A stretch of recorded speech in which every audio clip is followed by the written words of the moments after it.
আর ভালো লাগে না পড়াশোনা করতে। মাম্মাম তো একটু রান্নাঘরে গেছে, যাই একটু চট করে একটু লিপস্টিক পরে নি, দেখি কোনটা পরি এইটাই করবো, এটা ভালো।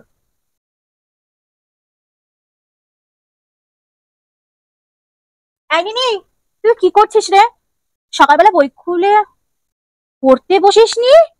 আমি যে বললাম বই খুলে পড়তে বসতে সকালে, পরশুদিন বিজ্ঞান পরীক্ষা, তুই কিনা এখন বসে বসে লিপস্টিকের কৌটো বার করে লিপস্টিক পরতে বসেছিস?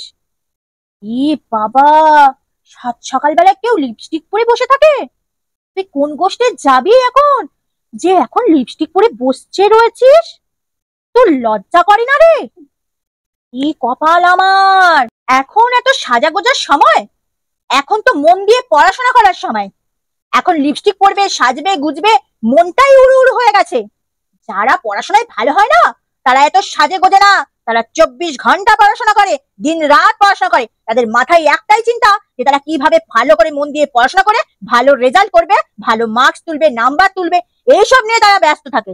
আর তুই যদি সারাদিন সাজিস গুজিস, তাহলে আর কি করে মাথায় পড়াই বা ঢুকবে, আর কি করে বা ভালোই নাম্বারই বা পাবি? আর 1 থেকে 10-এর মধ্যে হবি বা কি করে? যারা 1 থেকে 10-এর মধ্যে থাকে না, তারা এত সাজে গোজে না রে তোর মতো। দাঁড়া, আজ তোর ঠাম্মি আসুক, তারপর কিভাবে তোকে সাহেস্তা করতে হয়, তোর নামে নালিশ করতে হয় আমার জানা আছে। আর ঠাম্মি তো জানিসই, পড়াশোনার ব্যাপারে একদম সিনসিয়ার, সাজা গোজা একদম পছন্দ করে না। দাঁড়া, আজকে আসুক তোর ঠাম্মি, ছাদ থেকে পুজো করে উপর থেকে আসুক, নামুক একবার, দাঁড়া। এখন ভাজা মাছটি উল্টে খেতে তুমি জানো না? না, দেখো কেমন করে মুখটা করে রেখেছে, যেন ভাজা মাছটি উল্টে খেতেই জানে না।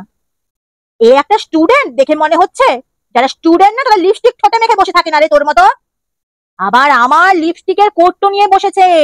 এ বাবা, কি অবস্থা! হাসি বেরোচ্ছে কোন দিক দিয়ে তোর?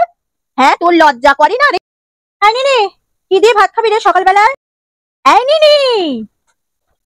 ই বাবা, একটু চোখের আড়াল হওয়া যায় না?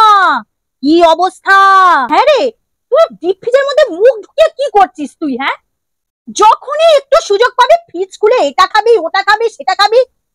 পরীক্ষা চলছে, এরকম ফ্রিজের খাবার খেলে ঠান্ডা লাগে না? আর ফ্রিজের জল ছাড়া তো এইটুকুনি মেয়ে তুই চলতেও পারিস না, এত ঠান্ডা লেগেছে। তাও তোর কোনো হুদবুদ নেই যে সামনে পরীক্ষা চলছে, ঠান্ডা লেগে জ্বর হয়ে যাবে। যখনই ঘরের মধ্যে আসবো তখনই দেখবো ফ্রিজ খোলা। ফ্রিজের মধ্যে হয়তো মাথা ঢুকাবে, নয় ওর শরীর ঢুকেই কোনদিন বসে থাকবে। হ্যাঁ, ফ্রিজের মধ্যে একদম শরীর ঢুকেই বসে থাক, আর বেরোতে হবে না ফ্রিজ থেকে। তখন তোর সারাদিনে ফ্রিজ খুলতে ইচ্ছা করে, কিছু আর আমার বলার নেই।